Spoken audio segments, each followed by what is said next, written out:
Good morning, everybody. Welcome back to the Transportation and Environment Committee. We have one item on the agenda today, and that is Bill 226, Taxation, Fuel, Energy Tax, Green Bank Amendments, which was introduced on January 20th by Council members Don Lutke, Andrew Friedson, and myself. This bill would allow the Montgomery County Green Bank to use revenue received from the fuel energy tax resilience activities, in addition to currently allowed uses of promoting investment and providing financing for clean energy technologies.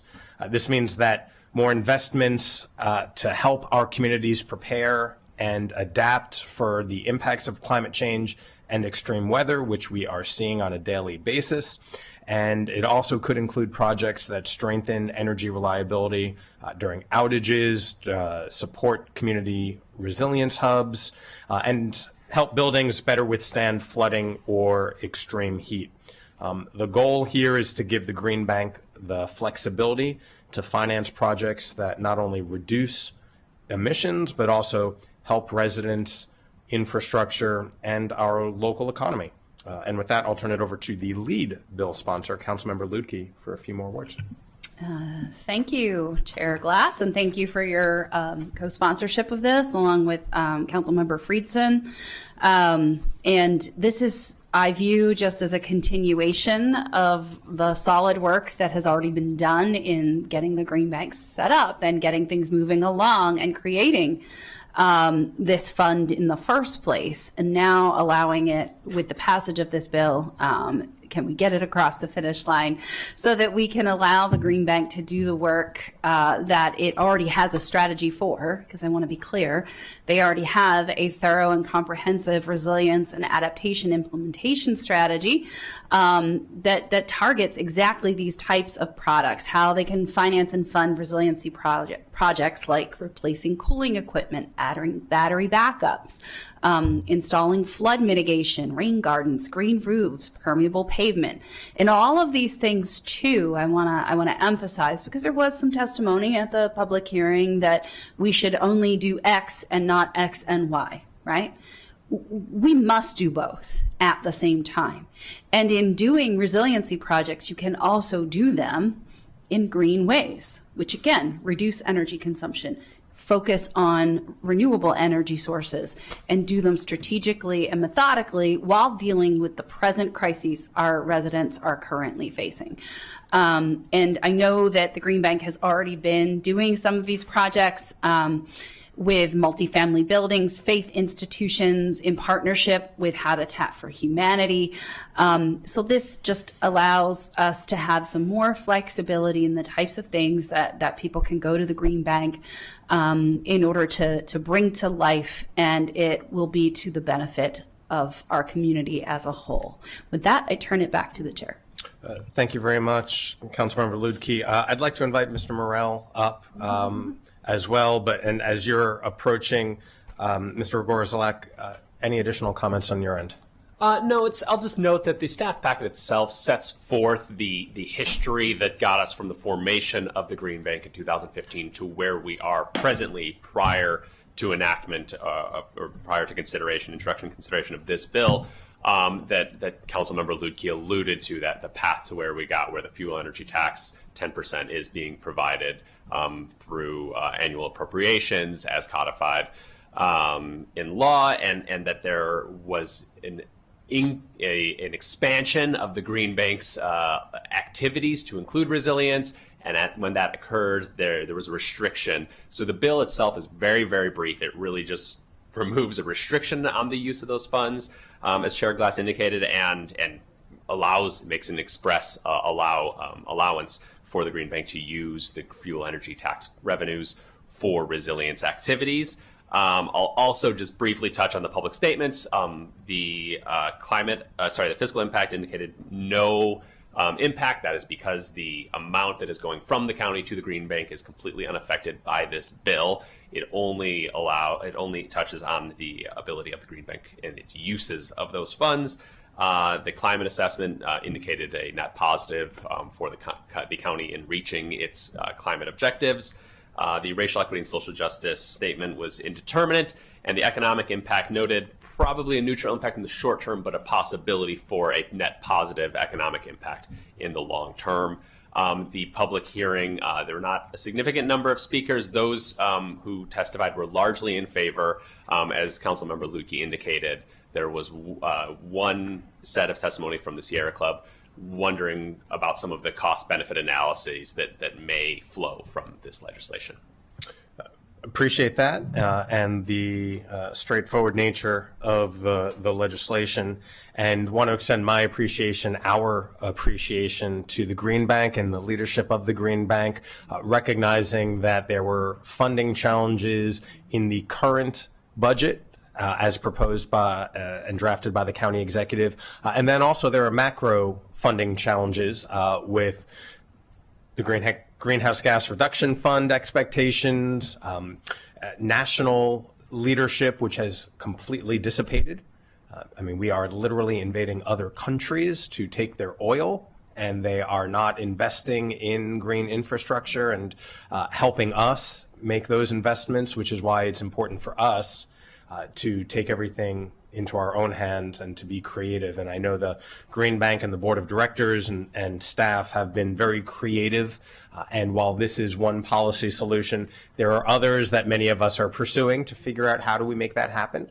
Those are a little more challenging, but this one is right in front of us. And I'll turn it over to Mr. Morell if you want to introduce yourself and just share how you plan to deploy these newly received funds that you will expect to get. Well, certainly. Well, thank you very much, Chair Glass. I appreciate the opportunity to join this morning. I'm joined by my colleague, Laura Mondragon, who's our Senior Director for Climate Resilience, who we brought on when we brought on this strategy, as Councilmember Lutke alluded to. We understand that climate resilience and adaptation is about risk mitigation, and it is part and parcel with all of the energy and greenhouse gas mitigation work that we do, because the engine of climate risk out there is through heat-bearing activities and energy usage. And so we feel as though that these are symbiotic activities, and we, as stated, will be able to pursue more opportunities by removing the restriction against resilience with the fuel energy tax. Just to mention a few specific things, as was alluded to, we have developed a strategy that we call Protecting the Path to Net Zero, which is our resilience and adaptation strategy. And we feel that that is very apt because we need climate resilience in order to achieve the county's climate goals. And we must protect our capability to get there with proactive risk mitigation.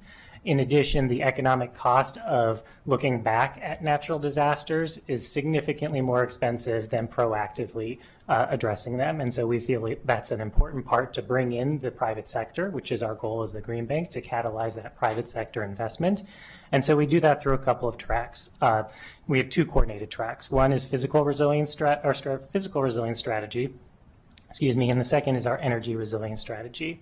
And this really led to 4 implementation pathways that we have in motion. One we call packaging solutions, one about piloting programs, organizing frameworks, and then our long-term implementation channels. We feel like packaging solutions has been the low-hanging fruit that we've been able to put out there of taking a look at our pipeline of activities and understand how do we improve the climate resilience of the types of activities and the clients that we are starting to work with.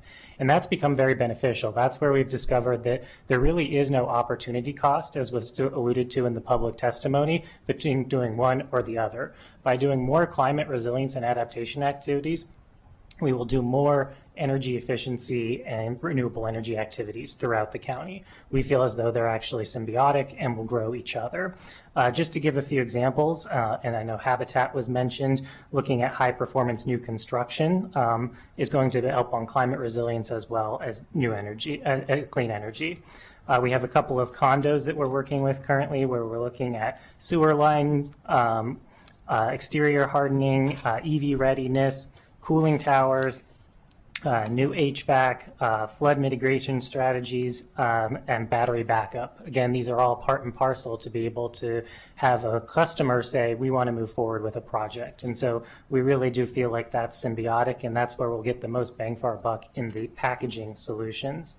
In terms of pilot programs, we've also learned a lot, and during the public hearing, you were able to hear a bit about them, particularly from our Climate Smart Agriculture pilot, which we're very excited about working on, and we're happy to share more details, but these are grants that we've put out in order to have a mechanism designed for how do we improve agriculture through our ag reserve and through really setting an example across the nation on being climate smart about what we're doing, and that helps from both a resilience perspective as well as a GHG mitigation perspective.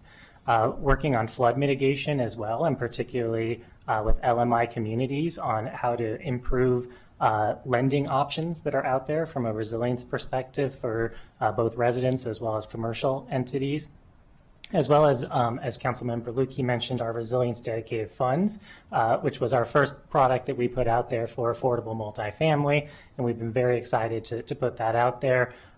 These act, just for those that are very interested in the finance specifics, like a line of credit at a corporate level, but for underlying projects. And that's actually never been done. That's an interesting innovation that I commend Laura for, because it's not the type of finance structure that affordable multifamily usually accesses. So we both get to make a mark throughout the nation as an innovative financial structure, but also unlock this opportunity for some of the biggest developers in the county. And so that's very exciting as well. So I will pause there for a moment. I'm happy to answer questions, but again, thank you for the opportunity. We think that this legislation will provide a lot of opportunity for growth, both in resilience, but also clean energy. Appreciate you sharing what plans are already underway and how you can expand those initiatives when this funding becomes available. And so keep up the good work, because again, our climate resilience is in our own hands these days. Councilmember Lutke, you get final word unless there's any other comments.